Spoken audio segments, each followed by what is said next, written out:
Ayo Akinwolere here, and welcome to the Athletic FC podcast. Coming up, we'll be reflecting on that incredible game at the Etihad on Sunday. So have Arsenal moved closer to dethroning Manchester City, even without beating them? I'm joined by the Athletic's Manchester City writer Sam Lee and Arsenal writer James McNicholas, who were both at the Etihad yesterday. So, gents, it was a 2-2 draw before we actually get into the match. A little word from both of you, because I know we're all there working, but we're also fans of the game, right? So it was such a dramatic encounter to watch.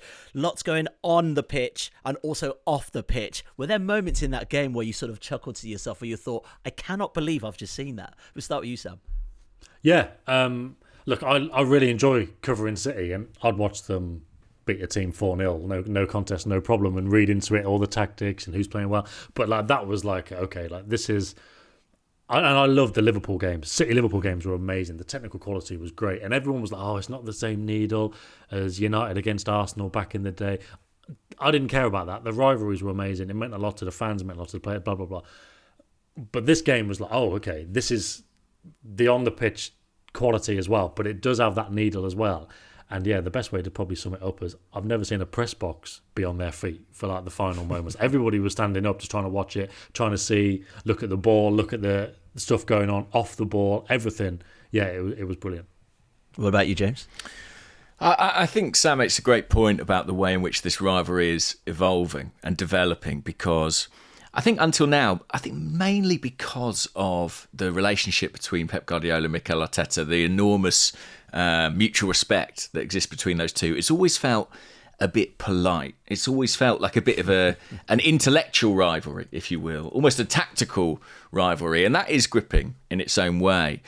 But yesterday you could see that, I think for a lot of these players, and maybe for the managers as well, a personal dynamic is developing too, and there was a lot of emotion on the pitch yesterday. And I think as people who love football and who love stories about football, we're always going to welcome that, right? Because these are the stories that we'll be telling for years and years, and hopefully this can be a great rivalry for years to come. I think based on how Arsenal have sort of progressed over the last few years, it looks like it could be that way. Yeah, definitely want to go into this rivalry a little later on in the pod. But Sam, let's talk about the actual football, because that first 20 minutes for Manchester City, I know I was watching it even as an Arsenal fan. It was absolutely spellbinding. A really wonderful start from Manchester City. Yeah, and when Haaland runs through on goal, finishes it as if it's not a care in the world, it does kind of remind you of those blistering starts City have had, where, thinking about the 0-0 last season and everybody saying this rivalry hasn't really kicked off. I mean, 2 seasons ago, the games were pretty good. Last season, they were fairly dull. But if you think about the City-Liverpool games, you think about when City play top teams who aren't challengers like Spurs, United, Chelsea. City normally play well. There's normally a lot to talk about, and there's normally a lot of fast start in those games. You just think City were irresistible. So when they start like that and Haaland goes through and scores, it kind of gets rid of that narrative of Saliba and Gabriel against Haaland straight away. You feel like, okay, this is not going in one direction, because you'd expect Arsenal to come back. But that start was like, they're really on it. They were man-to-man pressing. They were so aggressive with that. Diaz, as the centre-back, was up near the corner flag, pressing. I think he went all the way back with Trossard. They were so aggressive and prepared for that. It wasn't like, Trossard obviously dragged him out of position, but City were happy with that. It was part of their plan. Yeah, they were aggressive. They followed it through, and it was a brilliant start. But again, firstly, you've got Rodri going off, but secondly, you've got Arsenal as a top team. They're going to get to grips with the game at some point, aren't they? And then that's what we saw. Yeah, and that first 20 minutes was really testing for, I guess, a new look defence, James. Really surprised not to see Ben White on the field, but that first 20 minutes, Haaland did cause a bit of havoc for that back four. Yeah, I think it was a surprise that Ben White didn't start. I think there was a little bit of a concern over his fitness. He's obviously played an enormous amount of football, and he's not the kind of guy who'll go to the coaching staff and say, I'm not feeling 100%. You kind of have to watch him in training and see, is he quite his level? And I think it's interesting that Arteta felt he could bring him out. I think if you were talking about last season or the year before, there's no way he would have done that. But he's a little bit more confident in the options he's got at his disposal. Calafiori came in. I thought had quite a tricky start, probably beaten too easily by Savinho on the opening goal, but recovered from it really well and obviously scored that brilliant equaliser. I think Arsenal, there'll be a lot of pride from the Arsenal fans about kind of the resilience they showed in the second half and the way they dug in and defended their box. But I actually think what they did in the first half in terms of going behind against City, who did make that blistering start, being able to stay in the game and not only stay in the game but go into half-time ahead, I think actually that's probably more creditable from what Arsenal produced, really. I think that was a half that was really excellent. And undoubtedly, the loss of Rodri was a big factor in that as well. You know, he's such an important player, especially in these big games. And I think as soon as he went off, you almost saw Arsenal's confidence begin to blossom. Yeah, I want to go into Rodri in just a second. James, while you're still with us, you know, the Trossard red card, another red card I guess many Arsenal fans might feel aggrieved by. What were your thoughts on that? Because it was a clear turning point at the stroke of half time that really changed the way that game was played. Well, I have to be honest and say that the fan, I mean, I grew up as an Arsenal supporter. The fan in me was frustrated in that moment, you know, having seen Declan Rice punished for a similar incident. You know, Arsenal can't claim they don't know about this new directive. At the same time, I do have some sympathy with a footballer in that position because you've played your whole career and it's almost force of habit. You know, players concede free kicks and either pick the ball up or knock it away. And Trossard's probably been doing that since he was 11, 12 years old, and he's 29 now. And I think if you look at the amount of time that elapses between the whistle blowing and him kicking it, it's kind of an act of reflex, really. It's pure instinct. And you can almost see he regrets it the moment he's done it. He almost half pulls out of it because he probably has that dawning realisation. I think it's a really interesting discussion, though, because, you know, does the punishment fit the crime? I've seen Arsenal play Brighton and Manchester City this season, lose Declan Rice and Trossard to sendings off over these incidents. And I have to say that it does feel like it has a kind of undue impact on the outcome of games, given how minor the transgression appears. I was speaking to someone today about how other sports deal with this issue. You know, in Gaelic football, for example, you delay the restart, it advances by 10 yards higher up the pitch. Would something like that or a sin bin be a more appropriate punishment? I don't know. They're obviously not going to look at that at this point in the season, but I can understand Arsenal fans feeling a little bit like, you know, the refs are coming down harder on them than on other teams, and that's probably amplified by the fact that, you know, they've seen opposition players do it and get away with it. You know, in the Brighton game, a very clear example of João Pedro just booting the ball into touch and no yellow card. So the inconsistency is what will be angering the supporters. But I do think that the discussion of, like, what is the appropriate punishment here is an interesting one. It's funny you mentioned the João Pedro one, because there's that and there's the Szoboszlai one from last weekend, isn't there, that Arsenal fans have been highlighting. I feel with those two, the Pedro one and the Szoboszlai one, it's on that kind of spectrum of the players have got plausible deniability. It's almost like, oh, I was in the action of kicking this ball, then you blew the whistle. And I think it's very hard for the ref to say, you've kicked the ball away there, that's a yellow card. I don't feel those two are similar to the Rice one, but I feel they are similar to the Trossard one. I do feel sympathy with Trossard. I feel like, I don't know, maybe if there's a longer distance between him kicking the ball and the ref blowing the whistle, then fair enough. But I feel like, you know, he's going to do that action anyway. He's playing that ball forward. I feel it was harsh yesterday on Trossard. I feel that was more similar to the Szoboszlai and João Pedro ones, where it's like, well, I'm going to do this action anyway, and it's hard to stop me from doing it. I've got a bit of sympathy there. But I would like to mention that Doku one, which even made its way. That was the one I was going to ask you about, Sam, if you wanted to enlighten us on that one. But what would the question have been out of interest? No, what did you think of it? I'm not going to fall into that trap, but what did you think of it? I'll let you put yourself in that. Well, it's obvious. It's just obvious, isn't it? Like, I feel sympathy with the Trossard one, and you can see these kind of, there's black and white areas, and if it's a spectrum of, well, I can't really prove that he tried to kick the ball away, but that looks more obvious. That's kind of grey area. But with the Doku one, you can clearly see the ref saying the free kick needs to be taken back there.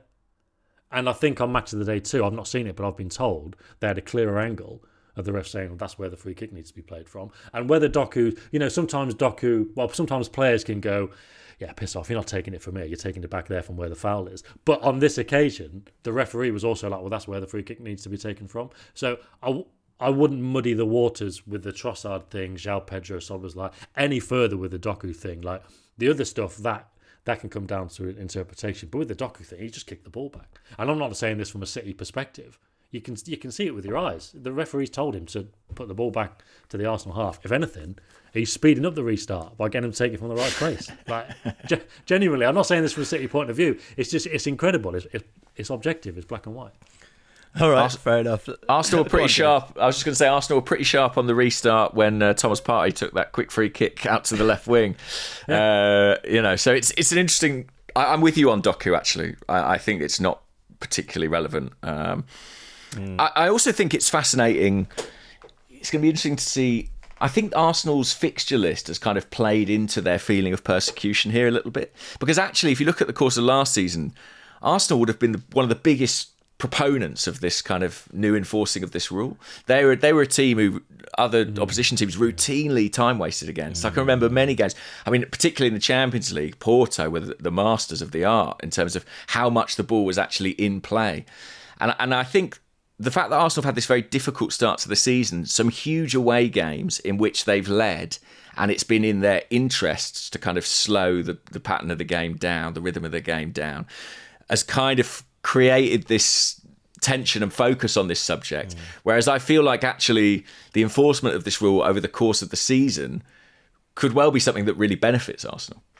Yeah, well, I guess this isn't the first time or the last time we're going to be talking about this rule and players potentially getting sent off for trying to stall play. Anyway, let's move on to Rodri, Sam. Haaland opens up the scoring. Rodri goes off, which looked like a relatively innocuous challenge from Thomas Partey. But, I think it was last week or a couple of weeks ago, we did a pod with Maheta Molango, who's the CEO of the PFA, and talking about, the amount of games players were playing. And Rodri was one of those players. I mean, this is a player he said has pretty much played 2 years worth of football.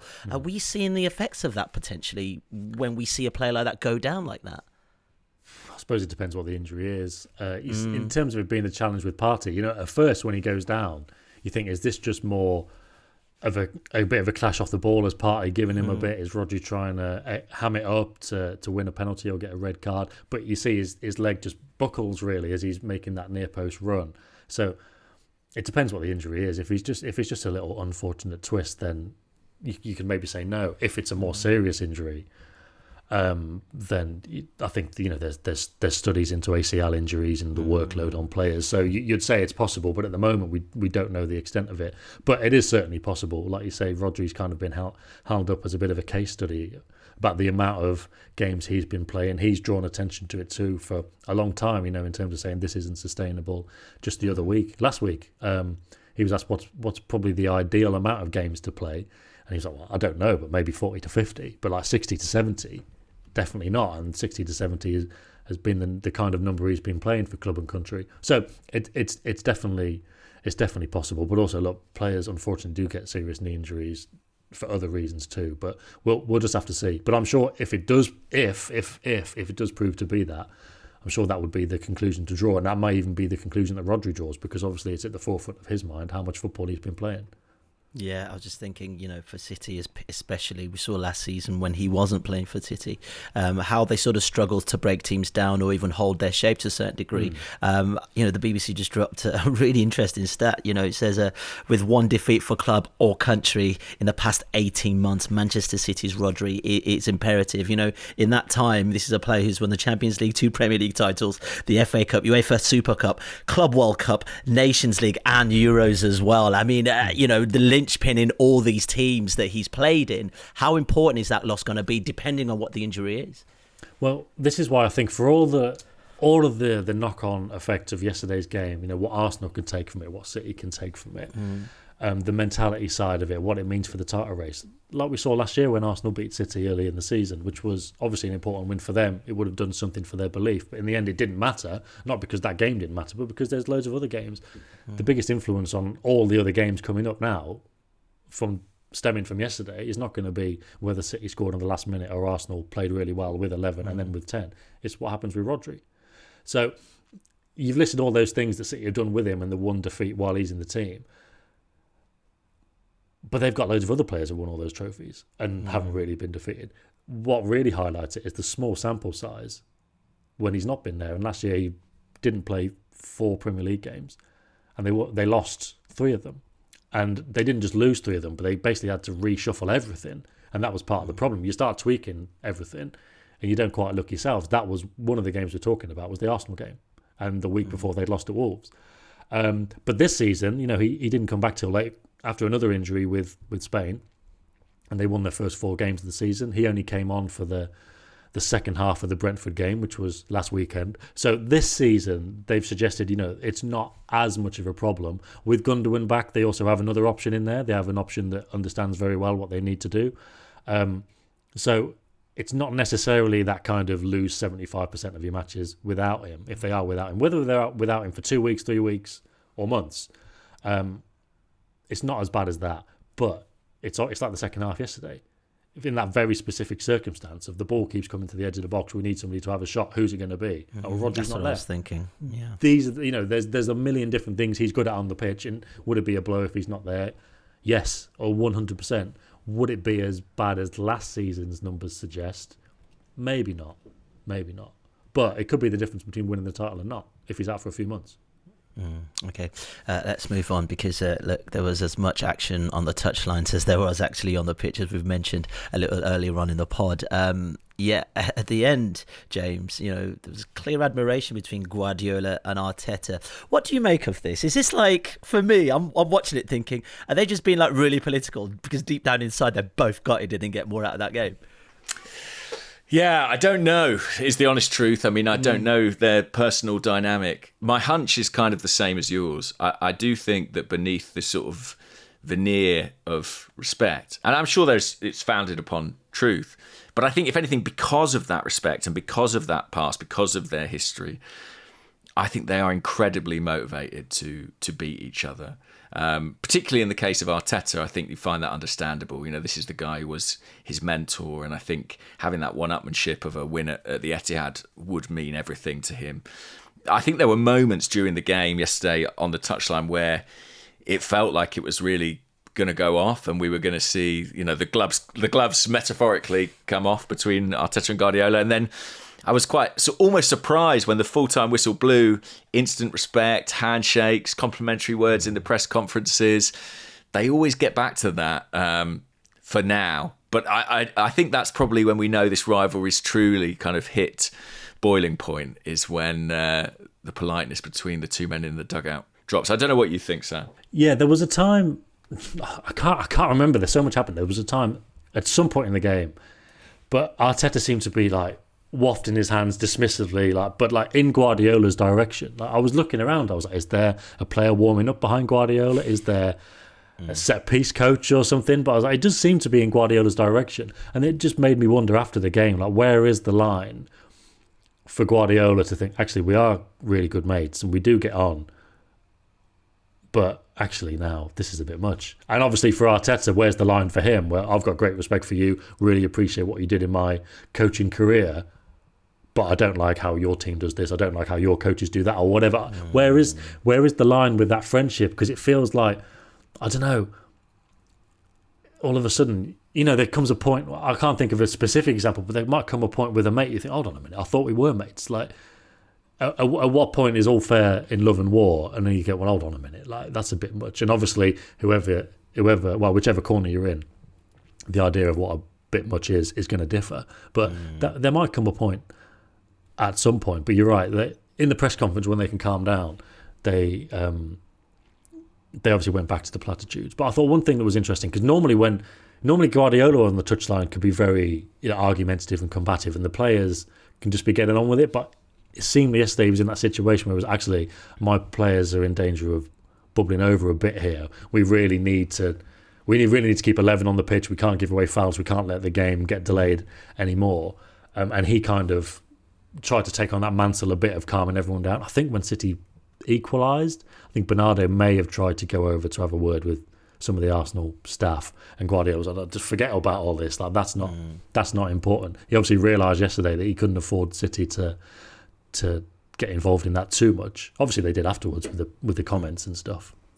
Yeah, let's talk about how both managers, I guess, approached the game tactically, and I guess different types of tactics based on a really definitive point, which was the red card for Trossard. But James, after that happened, coming into the second half, Arteta had to put a roadblock in, surely. I mean, how else do you approach a game like that? You're 2-1 up. You would love to win at any cost. Yes, and I think Arsenal are actually well suited to play in that fashion. I mean, at times they almost had 6 defenders across the back line, with Martinelli dropping in as an auxiliary left back as well. I have to be honest, I'm not a coach, but I was looking at it and thinking, I don't see how this is going to fly. I mean, Arsenal had no outlet whatsoever. Not even Kai Havertz stood on the halfway line to hold it up, and even Martinelli was being pegged right back. To their credit, they made life very difficult for Manchester City, and they are exceptional, I think, in terms of defending their own penalty area. But doing that for 45 minutes is exhausting physically and mentally. Arsenal, had to make a number of substitutions. And in that final moment, I think may have been guilty of just switching off ever so slightly, which, you can understand given how draining it is to defend like that for more than 45 minutes against, the best team in the world.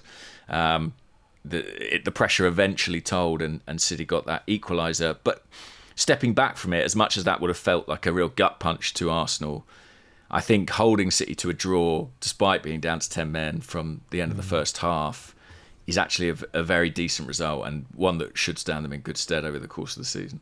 Yeah, I mean, Sam, a lot of this we're talking about is around what ifs as well. If Rodri stayed on the field, would Manchester City have inevitably won that match, or whatever, right? But should City be worried about the way Arsenal scored, especially with the set piece, especially Nicholas Jova being on the other side, a former City employee, that was potentially, if that game ended up playing the way it did, that fine margin that Arsenal potentially have stepped up this season. Yeah, I think from City's point of view, you'd be more worried about the first half than the second. I think the second half is a very specific set of circumstances where, like James says, that's not really Arsenal being forced to do something they don't want to do. They're very good at doing that. They're a very rare example of a team who can play amazing football with the ball, but can dig in as well. You don't see many teams do that. It's not something that City want to do, to be fair, but it's not something they can do or would try to. Same, we talk about Liverpool before. They're not really a backs against the wall team. Nobody would ever expect them to be. Nobody would ever expect a team, Barcelona, whoever it may be, a team that's so good Munich, on the ball, to dig in as well. But Arsenal can do that. And then, they made it so difficult. So the second half, City could maybe analyse some things, but that was so difficult. But in the first half, when it was 11 against 11, you look at, like James saying, it seems incomprehensible, doesn't it, that Arsenal would switch off at the last minute, having done so well. But for the free kick for the first goal, the controversial one, where Michael Oliver called over Kyle Walker and Saka and then said, right, carry on. That's obviously not ideal, to basically drag a player out of position. But then, speaking to a mate earlier who's a former pro, it's like whenever he went over to a ref in that situation, you'd tell somebody else to stand on the ball. And you think, why would City, who were so streetwise themselves and they would know what to look out for? Guardiola said afterwards, we talked because Arsenal are so fast at restarting the game, obviously ironically with the controversy over time wasting, because there obviously was that as well. But that's, when they need to be fast, they're fast. When they need to be slow, they're slow, and that's fine. But City talked about the need to, be careful because Arsenal, they will start the game quickly. They will try and catch you out. And obviously they switched off in that moment as well. So there's little things to look at. Like you say with the set pieces, they had Doku on Gabriel where he headed over. Then they changed to Walker. And Walker wouldn't necessarily have been looking at Gabriel's run for Doku and how he got there. But surely there would have been work done on the training ground to be like, this is the run he likes to make. If not, well, however we got there, that's where he was 5 minutes ago. Well, it's an identical run, basically, twice. And the thing is with Walker, he doesn't help himself because you wouldn't really be paying so much attention to it. But he's poking him in the stomach. So, that kind of stuff, you're poking him in the stomach to try and get this advantage, and then he just does you with a basic dummy. Those are the kind of things that, in terms of the emotions, who's happier? City are obviously going to be happier because they scored at the end. They were happy. Arsenal were gutted, devastated, you'd imagine. But they're all professionals. They all handle this in different ways. And ultimately, they're all going to have to go into tactical meetings with their managers. And, Guardiola might have more to point out and say, we need to improve on this, we need to improve on that. Whereas Arteta would be like, look, boys, we did this really well, we did this really well, we went down to 10 men, we did this really well. And the Arsenal players, they'll still be disappointed, but it sounds like loser talk, doesn't it? Take the positives from it. But there are loads of positives Arsenal can take from it. Yeah, I guess one of the positives as well, James, and we've spoken about this on this podcast, is how the goals are shared around with this team. Obviously, no recognisable centre forward, or especially in the transfer window, no one coming in. But yet, 2 goals from 2 defenders, and 1 a brand new signing. Yeah, fantastic goal from Calafiori. I mean, it was real sort of postage stamp stuff. It's the only shot he could have pulled off the way the ball came to him on that angle, and yet he executed it superbly. I don't think that's why he's been bought necessarily, to be fair, but they do have to share the goals around. And it's an interesting situation for them at the moment without Martin Odegaard. They lost him during the international break with Norway. Ankle problem, the club keeping very quiet on quite how bad it is, but there's no sign of him appearing imminently. And Arsenal are having to adapt. They're having to change. He's so integral to what they do, and that right-sided partnership with Ben White, Odegaard just inside him, and Saka on the outside has been at the absolute heart of Arsenal's approach play over the last couple of years. In fact, I do wonder if Odegaard had been fit, would they have stuck with Ben White potentially, to keep those relationships intact? But they're playing very differently at the moment. They've got Kai Havertz in a sort of floating midfield role from the right-hand side, who's a very different player from Odegaard.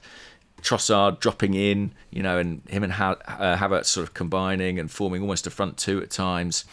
There are a lot of moments in the game, especially out possession, where Arsenal just look a classic 4-4-2 team. But when they have games coming up, like the home game against Leicester they've got this weekend, it'll be interesting to see how they fare when they're trying to break down a team who defend deep, in massed ranks, which they'll get plenty of times at the Emirates Stadium this season. When they're facing that without Martin Odegaard, I think that's going to be fascinating to see how they combat that, how they deal with it, and how they unlock defences, because historically he's been so important to them. Okay, Sam, we've spoken about what is emerging as a rivalry. Guardiola spoke about it too after the match. And I guess my question here is about the quality of both sides. Do you think they're both equally matched, especially that first 20 minutes, for instance? We saw City just take it to another level. Do you think these teams are really closely matched at this point, or do City also have a couple more notches to their game? Well, yeah, they do, because it's the start of the season, isn't it? And City always get stronger. But in terms of are they closely matched, they have been for a couple of years. Especially, obviously, the end of the season when Arsenal were leading with the World Cup in it, and obviously City went on to win it. There was a bit of a gap at the end, points-wise, but Arsenal played very well a lot of times when City couldn't really get going, and they overtook them at the end. Last season, it didn't really come down to much, did it? Maybe it did in hindsight come down to that draw at the Etihad, but obviously there was the Palace result. If you're talking about 1 or 2 games, then we know it's close. We know they're closely matched. Arsenal, again, obviously this season, well, it's funny because after they dropped points against Brighton, everyone was kind of writing them off, and City had won 3 games. It's 3 games. We do get carried away very easily. Liverpool lost last weekend, but now City and Arsenal dropped points, and Liverpool won. So they're back in it. But look, we don't need to just look at this game this weekend. Arsenal are obviously very close to City's level. There have been times in the season when they've played better than City. There may have been seasons where they played better than City for longer periods, but not got over the line for whatever reason. They're obviously very close. But yeah, City obviously got levels to go to, because they just always improve as the season goes on. They've started very well, but they will get better. But you'd imagine that would be the case for Arsenal as well. And they're still there battling. We saw that yesterday. They obviously, if they felt like they had a point to prove, and if that started with Havertz on Rodri in the first 4 seconds, they backed it up. They did back it up. They didn't get the result in the end. They didn't get the win, but they backed it up. They went there and they put in their performance. 2 different performances with 11 men and 10 men. They showed what they're about, and City know they'll have to react to that. Yeah, for sure. James, in terms of psychology, football is based on momentum and psychology. That's 3 away games for Arsenal now. 1 win to Tottenham, an away draw to Atalanta, and also an away draw to Manchester City. Psychologically, how important is it not to have lost at the Etihad yesterday? I think it makes a difference for sure. I mean, I'd also point out their Premier League start. You know, the 3 away games they've had have been Spurs, Villa and City. They've taken 7 points from 9. I think that's a really excellent return. Obviously, they had a disappointing draw home to Brighton, which is a game they probably would have expected to win. But I think it's been a strong start from Arsenal and a relatively tricky fixture list to navigate. So I think they're in a good position. I think they will get better too. You've got to remember they're playing currently without 2 of their first choice midfield players. You'd imagine Martin Odegaard, obviously the captain, and Mikel Merino, who we've not seen yet, who was injured in training in the run-up to what would have been his debut. You know, the plan A for Arsenal was to kind of put those 2 alongside Declan Rice in their first choice midfield 3. We're quite a way off seeing that. So they've got that to come. Calafiori's just made his first Premier League start. Could he settle into that left-back role? You know, could that evolve how the team build up from the back? I think there's certainly more to come. And it's going to be fascinating. I mean, you know, City have set such an incredible standard in the Premier League that here we are in September, you know, wondering about the permutations of this result on the title race, right? It's almost absurd, and Liverpool fans would say the same thing. And Liverpool fans would say the same thing, right? City have set such a high standard that as the challenger in this scenario, you agonise over absolutely every point because the margins can be that fine come May. So let's see. I think. I'll reiterate that as disappointed as Arsenal were by the timing of that goal yesterday, I still think this is a performance that does them a lot of credit and stands them in good stead. Yeah, while we're talking about Liverpool then, Sam, you know, what kind of rivalry is this we've got with Manchester City and Arsenal? Guardiola spoke about obviously Klopp leaving and then Arsenal now being the new contenders, and also Bernardo Silva's definitely had his chat on this. Where do you see this rivalry in comparison to Liverpool versus Manchester City? Well, it suddenly spiked after yesterday. I've seen some City fans saying they missed the rivalry with Liverpool and that Arsenal are more unbearable. I'd say steady on with that kind of talk, because I don't know if they'd really want to go back to those days with Liverpool, because on a lot of occasions, look, we talked about moments in seasons where maybe Arsenal are better than City. There was a lot of seasons where Liverpool were maybe better than City as well, and a lot of games when City were better than Liverpool as well. But again, City will just win the title regardless. But yeah, there's definitely a spike after yesterday. There's a lot of needle added to it yesterday. You know, if City were to win at the Emirates, never mind the context of the season, that would mean a lot to the fans now for sure. It would obviously mean a lot to the players. Even last season, the Nicholas Yova and Carl Walker thing, it was bubbling away. It's obviously erupted now. But in terms of the quality of the opposition, you can't deny that they're up there in slightly different ways. Performance style and play style, sorry.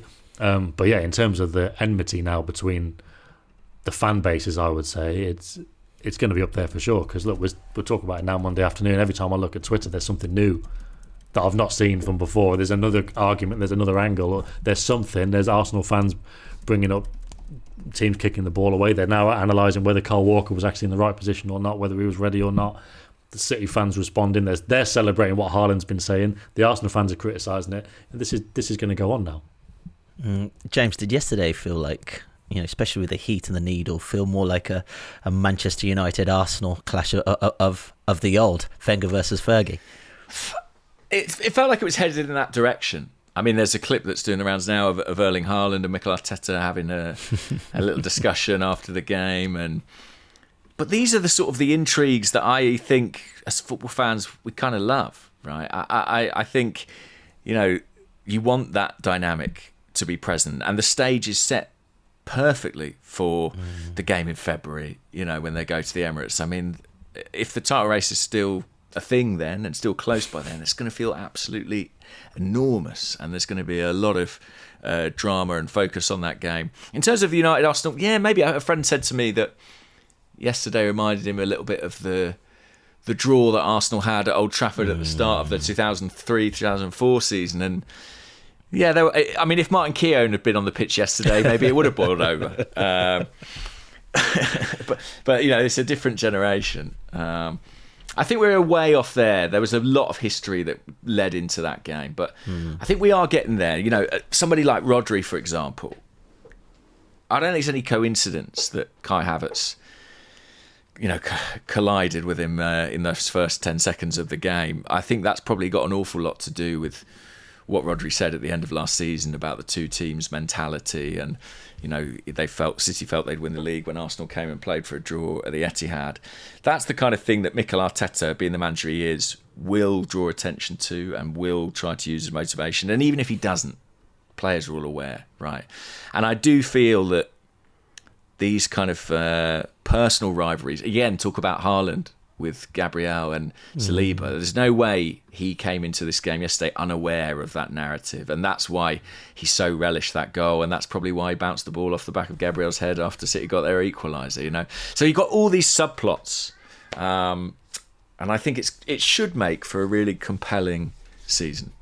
Yeah, Sam, were you surprised by how emotional it got with Arsenal fans and City fans? But also, I know James has alluded to it, that stay humble line from Haaland to Arteta at the end of the match. I mean, that's quite cheeky, bro. It is, and again, it shows a level of how personal it's got. We talked about the Bernardo Silva comments, but Akanji did the mix-in as well, so obviously there was a bit of an embargo on that. That's just coming to light now as well. As we record in, talking about they're always looking for drama, to fall on the floor, to defend in their own box and try and score on a set piece. It's come to light as well that when Lewis Skelly was booked, when he was still on the bench, sideline, it was for going behind the goal and talking to Raya, and then Raya went down injured, and Arteta had the team talk, which is something that City know Arsenal were doing last season. Getting the goalkeeper to go down early, or they believed they were doing it. Getting the goalkeeper to go down early so then he could have a little team talk and rearrange if the game wasn't going to plan or Arteta needed to change something. But then City haven't really complained about that publicly, and they wouldn't, because they've also done it as well. So this is the kind of the situation we're in now. But yeah, there's all of this stuff is obviously, look, this is the thing with football rivalries. It doesn't matter if you're right or wrong. If you're City and you're pissed off about what Arsenal are doing, it doesn't matter if they're right or wrong. If you're Arsenal and you're pissed off about what City are doing, it doesn't matter if you're right or wrong. This is just how you feel. This is what rivalry is all about. The two teams never going to come together and agree. This is just what we've got to live with now. Were Man United always right against Arsenal? Were Arsenal always right against Man United? No. There's just circumstances of the games. There was rivalry. There was all this kind of stuff, like the stay humble stuff now, the latest example we're seeing. But by the time this is published, there'll be another one. I'm surprised it kicked off. I'm surprised it kicked off so much. But again, like that Havertz shoulder on Rodri, it set the tone. Everyone inside the stadium understood exactly what that meant. The Arsenal fans were chanting like defiantly. City fans were chanting along the lines of, we're the champions, you bottled it, that kind of stuff. In those 2 minutes when Rodri was down, everybody knew what it meant for that game, and that's exactly how it continued. But not just for that game, but probably for all the others between the two teams in the foreseeable future. Yeah, I guess the Premier League win for pure entertainment. James, just to finish on this, both teams you mentioned don't meet till February. Is it, dare I say it, about perfection for Arsenal up until that point? Because we do know what Manchester City love to do. They do love going on these really incredible runs when we feel the chips are down. Yeah, although to be fair, Arsenal produced a pretty extraordinary run of their own in the second half of last season, and but for one game, arguably the home defeat to Aston Villa would have been champions themselves. So they'll feel, especially with players coming back from injury, they can be strong in the latter part of the season. It's just about delivering consistency now, and I think they've given themselves a great foundation to push on and accumulate some points. There's some games coming up that they would expect to win and that they need to win, and where the onus will be on them to take the game to the opponent a little more. Again, as I said earlier, it'll be fascinating to see how they do that without Martin Odegaard, if they're able to do that. I think they will. I think this team look very resolute, very strong, incredibly organised, incredibly committed, and hungrier than ever to topple City. So it's going to be close. I mean, I've said of this Arsenal team for the last few years, as someone who's watched Arsenal teams go on and win the league, albeit not for 20 years, there's a lot about this team that you would say, it's a bit of a cliche, but they have the hallmark of champions, right? The problem is they're in a league with Manchester City, who are just on a different level to virtually anybody else we've ever seen in the Premier League. So despite all those positive indicators, you can never really say with conviction, with confidence, oh yeah, they're going to do it, because it's just forever difficult to look past City. Yeah, gents, let's leave it there. Sam, James, thank you so much for your time, and do not forget to rate and review the pod. We'll be back tomorrow. If you want to watch more episodes of the show, please subscribe to the channel. We'll be joined by the likes of David Ornstein, Matt Slater, Adam Crafton, Carl Anker, and plenty more through the season. If you'd like to listen to the episodes in full in audio form, search The Athletic FC wherever you get your podcasts from.